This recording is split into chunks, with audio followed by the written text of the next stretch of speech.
Have you ever stopped to think why, even though you have everything you need, your mind remains restless?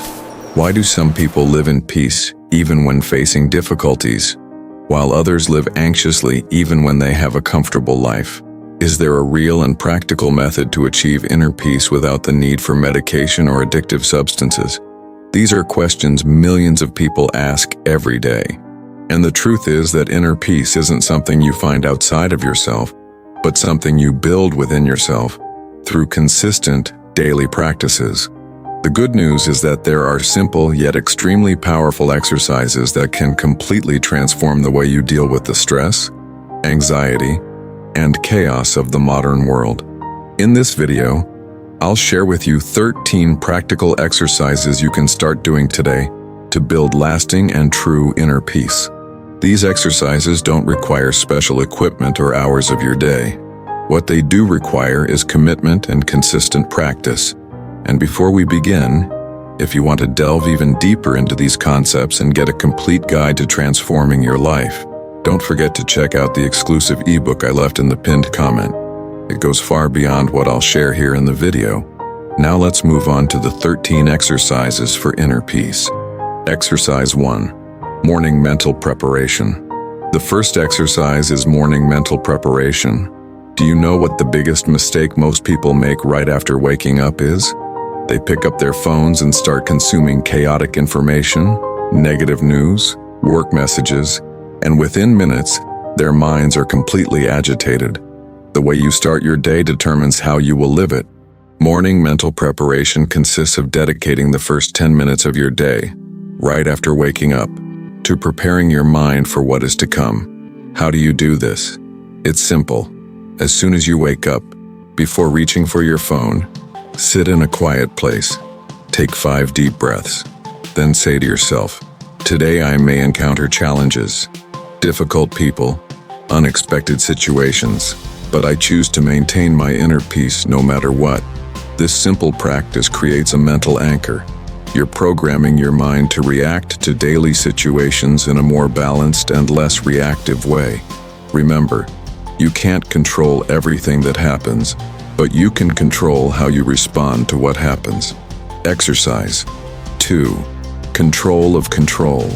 The second exercise is control of control, and it will completely change the way you deal with stress. Most of your worries and anxieties come from trying to control things that aren't in your control. Traffic, other people's behavior, the weather, the economy, what people think of you. None of it is within your control. What is in your control?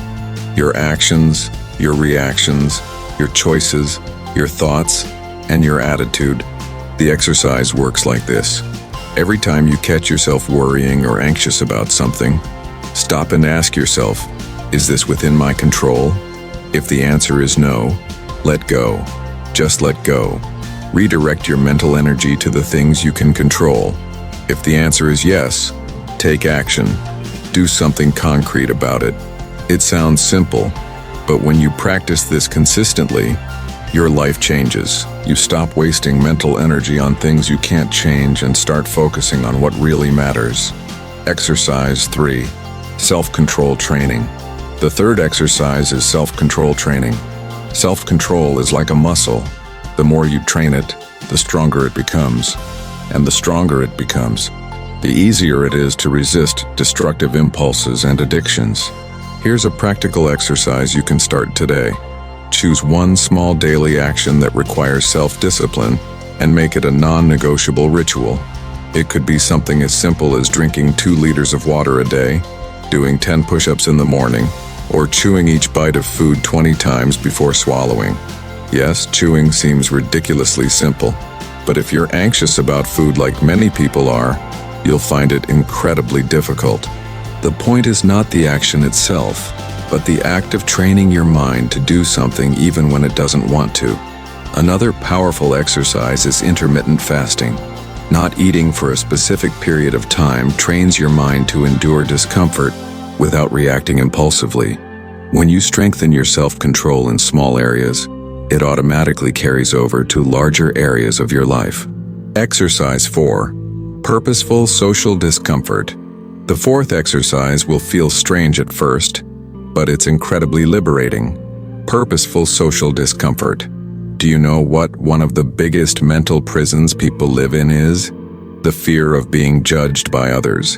The fear of being rejected, criticized, and ridiculed. The truth is, other people's opinions of you are beyond your control. So why care so much? Because of social conditioning. Our brains were evolutionarily programmed to fear rejection from the group, because in the past, it meant death. But nowadays, this fear is completely disproportionate to reality. The exercise works like this. Once a week, do something socially uncomfortable on purpose. Wear flashy clothing. Dance alone in public. Ask for a ridiculous discount at a store. Speak with a different accent. Or simply say no when you would normally say yes. The idea is not to be disrespectful or cause problems, but to voluntarily expose yourself to the judgment of others. Over time, you'll realize that nothing terrible happens. People judge, but it doesn't hurt you physically, and little by little, you free yourself from this mental prison. When you no longer care about other people's opinions, you become truly free. Exercise 5. Daily therapeutic writing. The fifth exercise is daily therapeutic writing, and this is one of the most powerful of all. Your mind is constantly bombarded with thoughts, emotions, memories, and worries.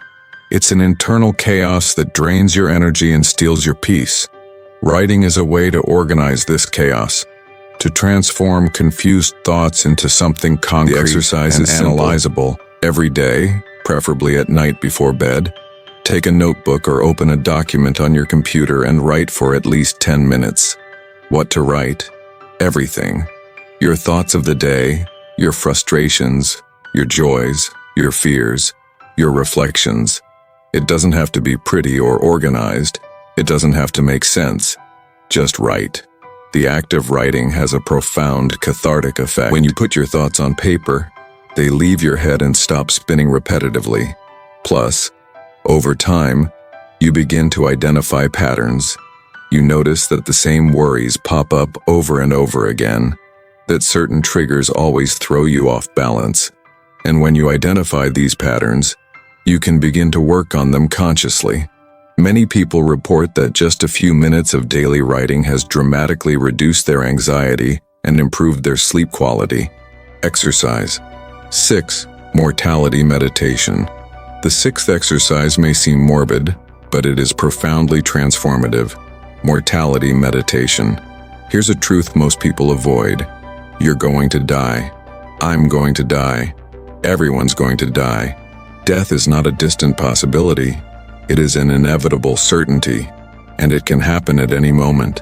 Now, you can react to this with fear and denial, or you can use this truth as a powerful tool to live better.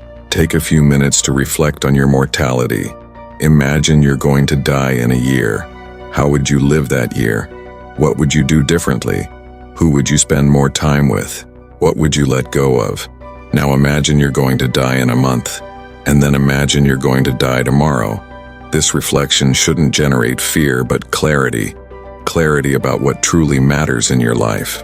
When you confront your mortality regularly, the mundane things that normally stress you out lose their significance completely. That argument at work, that comment on social media, that mistake you made, all of this becomes insignificant compared to the brevity of life. And paradoxically, thinking about death makes you live with more intensity, more presence, and more gratitude. Exercise 7. Cosmic perspective. The seventh exercise is the cosmic perspective, and it helps you put your problems in the proper context. Earth is a small planet orbiting an ordinary star in a galaxy containing billions of other stars, and this galaxy is just one among trillions of other galaxies in the universe. You are a human being living for a few decades on a planet that has billions of years of history and will continue to exist for billions of years after you are gone. When you truly grasp the immensity of the cosmos, your daily problems become ridiculously small. That annoying coworker, that argument in traffic, that offensive comment on the internet, all of these are so insignificant on the cosmic scale that they're almost funny. The exercise is this. When you're feeling overwhelmed by a problem, stop and visualize Earth from space. Then visualize the solar system, then the galaxy, then the entire universe. Ask yourself, 100 years from now, will this matter? 1,000 years from now? 1 million years from now? This perspective doesn't mean your problems aren't real or that you shouldn't deal with them. It just means you don't have to let them destroy your inner peace. Everything is temporary. Everything is small in the grand scale of things. And this awareness is liberating. Exercise 8. Radical acceptance. The 8th exercise is radical acceptance, and it is the key to eliminating anxiety about the future. Here's the problem. When you're too attached to a specific outcome, you create resistance, and this resistance generates anxiety, fear, and suffering. You want things to happen a specific way, and you're terrified that they might happen differently. Radical acceptance works like this.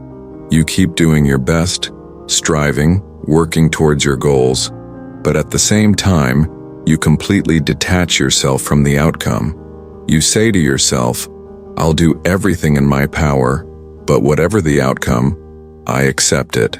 This is not defeatism, it is freedom. Imagine you're studying for an important test. You study as hard as you can, prepare well, but at the same time, you accept that you might not pass. And if you don't, you'll deal with it and move on. Or imagine you're starting a business. You work hard, give your best, but accept that you might fail. And if you fail, you'll learn and try again. This attitude of radical acceptance frees you from paralyzing anxiety. You stop fearing the future because you've already accepted any possible outcome. And ironically, when you stop being so attached to the outcome, you often perform better because you're no longer blocked by fear. Exercise 9. Active gratitude. The 9th exercise is active gratitude, and it is one of the quickest to change your mental state. The human brain has a negative bias. It's programmed to focus on problems, dangers, and threats. This was useful for survival thousands of years ago, but today it only generates unhappiness. Gratitude is the antidote to this negative bias. The exercise works like this. Every day, preferably in the morning or evening, list 3 specific things you are grateful for. But here's the trick. Don't be generic. Don't just say, I'm grateful for my family. Be specific. I'm grateful for the hug my daughter gave me this morning. Or, I'm grateful for the hot coffee I had in peace before I left for work. The more specific, the more powerful the exercise. And here's the second part. Don't just list it, feel it. Really stop and feel the gratitude. Let that emotion wash over you for a few seconds. Studies show that people who practice daily gratitude have significantly lower levels of stress, anxiety, and depression. Gratitude literally rewires your brain to focus on what's good in your life, rather than what's missing. Exercise 10. Intentional silence. The 10th exercise is intentional silence, and we live in a world that desperately needs it. We're constantly bombarded with stimuli, notifications, music, conversations, videos, advertisements. Our minds never rest. Silence isn't just the absence of sound, it's the absence of mental stimuli, and your brain needs this to process, integrate, and rest. The exercise is simple. Every day, no music, set aside no podcast, at least 15 no conversation, no cell phone, no nothing. Just you and the silence. You can sit, you can walk, you can lie down, it doesn't matter. The important thing is silence. At first, it will be uncomfortable. Your mind will scream for stimulation. You'll feel bored, restless, maybe even anxious. But if you persist, something magical happens. Your mind begins to calm. Thoughts that were bottled up begin to emerge and be processed. You begin to hear your own inner voice. Many people report that their best ideas, their greatest clarity, and their wisest decisions came during moments of intentional silence. Silence is where inner peace truly resides. You just need to create space to find it. Exercise 11. Digital detox. The 11th exercise is the digital detox, And this one may be the hardest of all. Let's be honest. You're probably addicted to your phone. You pick up your phone Most people are, maybe hundreds of times a day, often without even realizing it. It's an automatic, compulsive behavior. And every time you do this, you are fragmenting your attention, increasing your anxiety, and stealing your inner peace. The exercise isn't about abandoning technology. It's about regaining control over it. Here's the challenge. Once a week, do a complete 24-hour digital detox. No cell phone, no computer, no tablet, no television, nothing digital for a whole day. But I need my cell phone for work. No, you don't need it for a day. No one ever died from going a day without a cell phone. During these 24 hours, you'll rediscover what it's like to live in the real world. You'll have deeper conversations, read real books, go for walks, cook, and be present. And you will realize how much your inner peace was being sabotaged by your toxic relationship with technology. If 24 hours seems impossible, start with 6 hours. But do it. Exercise 12. Conscious breathing. The 12th exercise is conscious breathing. And it's amazing how something so simple can be so powerful.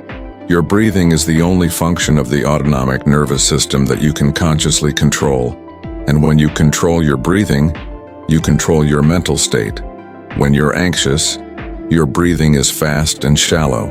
When you're calm, your breathing is slow and deep. But it works both ways. If you force your breathing to become slow and deep, your nervous system receives the signal that everything is okay, and you calm down. The exercise is this. Several times a day, especially when you feel stressed or anxious, stop everything and do 4 to 7, 8 breathing. Inhale through your nose for a count of 4. Hold your breath for a count of 7. Exhale through your mouth for a count of 4 times. This activates your parasympathetic nervous system, which is responsible for relaxation and recovery. You can do this in traffic, at work, before bed, anywhere. In less than 2 minutes, you can significantly reduce your stress and anxiety levels. Conscious breathing is like a reset button for your mind. Exercise 13. Night review. The 13th and final exercise is the evening review. Many people go to sleep with their minds racing, the daily cycle, replaying everything they did wrong, worrying about tomorrow, unable to switch off. Nighttime review helps you process the day and sleep peacefully. The exercise works like this. Every night, before going to bed, set aside 5 to 10 minutes to mentally review the day. Ask yourself, what did I do well today? What could I have done better? What am I grateful for today? What did I learn? Be honest with yourself. Don't criticize yourself cruelly, but don't spare yourself either. The goal isn't to blame yourself, but to get to know yourself better, to identify patterns, learn from mistakes, and recognize successes. After you've done this review, make a conscious decision to let go of the day. Say to yourself, the day is over. I did my best with what I had. Tomorrow is a new day. This practice helps you avoid taking the day's problems to bed. You process, learn, and let go. Many people report that sleeping has become much easier after they start practicing nightly review. Conclusion. So these are the 13 exercises for inner peace. Let's quickly recap. Morning mental preparation, the control of control, self-control training, purposeful social discomfort, daily, therapeutic writing, meditation on mortality, cosmic perspective, radical acceptance, active gratitude, intentional silence, digital detox, conscious breathing night review. Now, I know what you might be thinking. That's a lot of exercises. How am I going to do it all? Start with 1 or 2 that resonate. You don't have to do them all at once. Practice for a few weeks until they become a habit. Then add 1 more. Inner peace isn't a destination you reach and that's it. It's a daily practice, a way of life. And if you want to delve even deeper into these concepts, I've created a complete and detailed ebook that goes far beyond what I shared in this video. In it, you'll find additional exercises, real-life case studies, step-by-step guides for implementing each practice into your routine, and much more. This material is not free, because it took me months to produce, and it is truly premium content that can transform your life. You can find all the information in the pinned comment below. If this video helped you in any way, like it, subscribe to the channel, and share it with someone who needs to hear this message. Remember, inner peace is available to you. You just need to practice. See you in the next video.